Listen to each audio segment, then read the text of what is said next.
Minute में मैं आपसे एक जरूरी बात कहना चाहता हूँ। 3 मिनट भी नहीं लगेंगे। हम लोगों का ध्यान इमाम की तरफ नहीं होता है। हमारी आदत बस यह है कि हम इमामों की टांगे खींचते रहते हैं। अगर इमाम मोटा हो जाए तो लोग कहते हैं भाई रोटियां लग रही हैं इमाम साहब को। अगर इमाम कमजोर हो जाए तो आदमी कहता है समझ में नहीं आ रहा है, बंदा जब से आया है घुलता ही गा रहा है। अगर इमाम साहब थोड़ा साफ सुथरा रहे तो लोग कहते हैं इमाम क्या हीरो है, हीरो। अगर इमाम साहब थोड़े मैले कुचैले सुस्त टाइप के हो तो लोग कहते हैं इतना मैला आदमी है, उसके बराबर में बैठने को तबीयत भी नहीं करती है। अब मेरे भाई बताइए इमाम क्या करेगा? मोटा हो जाए तो परेशानी, पतला हो जाए तो परेशानी, साफ सुथरा रहे तो परेशानी, मैला कुचैला रहे तो परेशानी। लोग इमामों की तनख्वाह पे ध्यान नहीं देते। इमाम जितना आपका ख्याल रखता है आपकी बीबी भी उतना आपका ख्याल नहीं रख सकती। रात के 12 बजे आप मस्जिद के इमाम को उठाइएगा, हजरत बच्चा रो रहा है दम कर दीजिए। कभी इमाम साहब खिसियाते नहीं, नाराज नहीं होते। इमाम साहब दरवाजा खोलते हैं, सर्दी में वुजू करते, आपके बच्चे पे दम करते हैं। अब रात के 12 बजे जरा बीबी को उठाइएगा, सर पकड़ के कहेगी मेरे तो नसीब ही फूट गए, जब से इस घर में आई हूं ना दिन में आराम है ना रात को नींद है। अजीब अजीब से हालात हैं। आप गौर कीजिए, एक घर का खर्चा कम से कम मामूली 15,000 से 20-25 हजार के दरमियान होता है महीने का खर्चा। इस महंगाई के दौर में मामूली दरमियानी खर्चा, और अगर इससे ज्यादा आप करेंगे तो उसकी कोई हद नहीं है। कभी आपने ध्यान फरमाया, कभी आपने तवज्जो दी?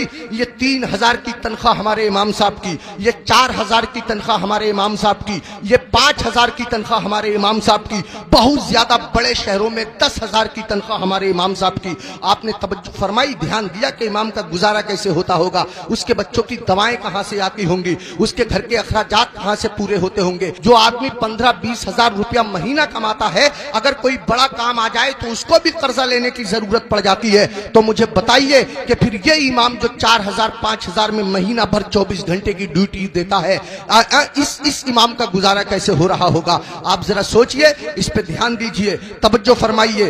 वक्त नहीं है मेरे पास बात करने का, बातें बहुत ज्यादा हैं। इमाम लोगों के लिए मेरे दिल में बड़ी मोहब्बत है, बड़ी अहमियत है। गांव गांव बस्ती बस्ती जाता हूं जलसों के हवाले से, इमामों के हालात देखता हूं, मेरा दिल रोता है, आंखों में आंसू आ जाते हैं। इमामों की लोगों ने वो हालत बना दी है। एक आखिरी बात कहता हूं, बात खत्म करता हूं। लोग इमामों पे बहुत ज्यादा नुक्ताचीनी करते हैं। पाजामा देखो इमाम साहब का, आंखों का सुरमा देखो इमाम साहब का, बाल देखो इमाम साहब के, टोपी देखो टेढ़ी है टेढ़ी। इमाम साहब आते हो तो लोग कहते हैं ध्यान दियो, देख लियो, गौर करियो, इमाम साहब सलाम करेंगे या नहीं करेंगे। अरे ये तेरा गुलाम थोड़ी है, तेरी मस्जिद का इमाम है। होना तो ये चाहिए था कि मेरा इमाम अगर मेरे सामने से गुजर जाए, मैं अगर बैठा होता तो हाथ बांध करके खड़ा हो जाता और अपनी मस्जिद के इमाम को मैं सलाम पेश करता। ये मेरा हक था, ये मुक्तदी होने का हक था। हम अगर एक हफ्ता भी मस्जिद में ना जाएं और अगर इमाम साहब पूछ लें तो हम नाराज हो जाते हैं। इमाम साहब पूछ लें भाई फजर में नहीं आए, कहां थे, तो हम नाराज होते हैं। इमाम ने मेरी बेइज्जती कर दी, 4 लोगों के बीच रुस्वा कर दिया। इमाम साहब अगर एक टाइम ना रहे तो ऐसे लोग जो जुमे की जुमे जाते हैं वो हंगामा मचा देते हैं। इमाम के बच्चे नहीं है, इमाम की रिश्तेदारी नहीं है, इमाम की ससुराल नहीं है, इमाम की ददियाल नहीं है, इमाम की ननिहाल नहीं है, इमाम का कौन नहीं है, इमाम के चचा भी है, इमाम के ताऊ भी है, इमाम मेरे तुम्हारे तरह आदमी है। मुझे बताओ, कहीं कोई मर जाएगा तो इमाम को जाना पड़ेगा या नहीं जाना पड़ेगा? कहीं कोई पैदा होगा तो इमाम को जाना पड़ेगा या नहीं जाना पड़ेगा? कहीं किसी को तकलीफ है, कहीं किसी की तबीयत अच्छी है, कहीं किसी की खराब है, 1000 जिम्मेदारी इमाम के साथ होती है। अगर 1-2 दिन इमाम गैर हाजिर रह जाए तो लोग बेवजह उसका हिसाब करने पे तुल जाते हैं और फिर इमाम के पीछे हाथ धो के पड़ जाते हैं। होना यह चाहिए, 2 इमाम होने चाहिए मस्जिद में, एक इमाम होना चाहिए, एक नाइब इमाम होना चाहिए। इमाम साहब अगर काम से चले जाएं तो नाइब इमाम उनका काम अंजाम दे सके। इमामों की तनख्वाह बढ़ाओ। अब एकदम तो बढ़ा नहीं सकते, मैं एक तरकीब बताता हूं और फिर हजरत मुफ्ती साहब को आवाज देता हूं। तरकीब यह है कि जब जुमे के दिन इमाम साहब खुतबा पढ़ते हैं, मतलब तकरीर करते हैं या नात शरीफ पढ़ते हैं, मस्जिद में जितने लोग जाते हैं अगर सिर्फ 10 रुपए से इमाम साहब का मुसाफा कर देंगे तो कसम खुदा की आपके पास से 10 रुपए जाएंगे, मेरी मस्जिद के इमाम साहब के पास हजारों रुपए इकट्ठे हो जाएंगे। इमाम साहब के बच्चे खाएंगे, उनके दिल से दुआ निकलेगी। देखो अगर इमामों की तनख्वाह कम होती है तो नमाजें खराब होती हैं। आप कहेंगे कैसे? मैं बताता हूं आपको। इमाम साहब की तनख्वाह 4,000, बीबी की दवा चल रही है 3,000 रुपया महीना की, 100 रुपया रोज उसकी बीबी की दवा चलती है। अब कितने रुपए बच्चे उसके पास? 1,000। उसमें गैस सिलेंडर भी है, उसमें तेल भी है, उसमें नमक मिर्च भी है, उसमें दालचीनी पत्ती भी है, सब दुनिया भर के खर्चे। आप गौर कीजिए, अब इमाम साहब मस्जिद के मुसल्ले पे खड़े हैं, नियत बांधे हुए नमाज की, अब पढ़ रहे हैं सुब्हानक अल्लाहुम्मा व बिहम्दिका व तबारक अस्मुका व तआला जद्दुक व ला इलाहा गैरुक। अब सुबहाना जब खत्म हुआ तो इमाम साहब मन मन में सोच रहे हैं, यार कोई मर भी तो नहीं रहा है, 40वां हो जाता, कुछ रुपए मिलते, खर्चा चल जाता, यार किसी की शादी भी तो नहीं हो रही है, निकाह पढ़ाने के लिए मिल जाता। इमाम साहब खड़े हैं मुसल्ले पे, सोच रहे हैं, पढ़ रहे हैं 40वां, खड़े हैं मुसल्ले पे, पढ़ा रहे हैं निकाह। कसम खुदा की अगर तुम लोगों ने अपने इमाम की तनख्वाहें माकूल रखी होती तो तुम्हारा इमाम जहां होता इमाम की नीयत भी वही होती, तुम्हारा इमाम जहां होता इमाम का दिल भी वही होता, तुम्हारा इमाम जहां होता इमाम का ख्याल भी वही होता। इमामों की तनख्वाहें बढ़ाओ, मिला करो, हर हफ्ते मामूल बना लो।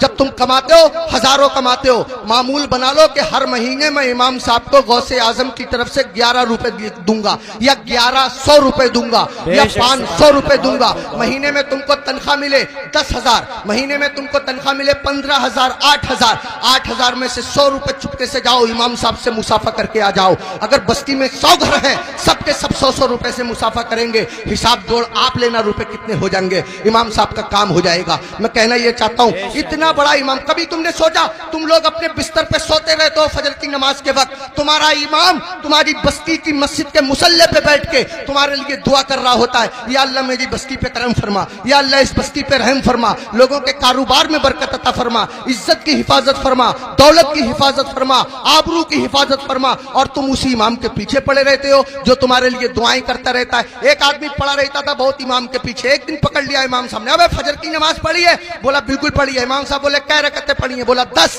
का फजर में 10 हो गए रे?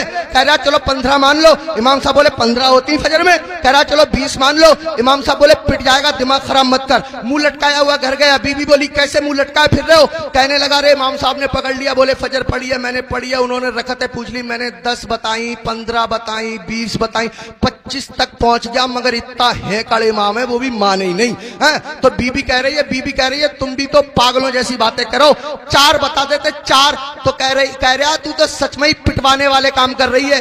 जो इमाम जिद्दी इमाम 25 में ना माना वो 4 में कैसे मान जाएगा? 25 में माना नहीं, 4 में मान जाएगा। पिटवाने वाले काम कर रही है। इमामों के करीब आओ, इमामों का ख्याल रखो। जब खाना खाने बैठा करो इमाम को फोन कर लिया करो, हजरत खाना खाया नहीं खाया, आया नहीं आया, अगर आया तो क्या आया। अगर तुम्हारे घर कोई अच्छी चीज बना करे इमाम को पहुंचा दिया करो, इमाम का ख्याल रखा करो। बाल काटने की दुकान है, इमाम से बाल तरशवाने के पैसे मत लिया करो। कपड़े सिलने की दुकान है, इमाम के कपड़े फ्री सिल दिया करो। पूरी बस्ती का एक इमाम है, क्या नहीं हो सकता? मुश्किल काम नहीं है, मुश्किल काम नहीं है। एक इमाम के साथ अगर ये रियायत की जाए, कोशिश करो अपनी मस्जिद के इमामों को हज कराओ, उम्रे के लिए भेजो, सब मिलकर के कोशिश करो, तो कोई कर रहा काम नहीं है। मैंने बहुत कीमती वक्त ले लिया, आपसे भी मैं माफी चाहता हूं और मुफ्ती साहब से भी मैं माफी चाहता हूं। मिंबर शरीफ पे बैठे हुए तमाम लोगों से मैं माफी चाहता हूं। मेरे दिल की तमन्ना थी, मेरी आरजू थी, इमामों के बड़े बुरे हालात लोगों ने बना दिए। यही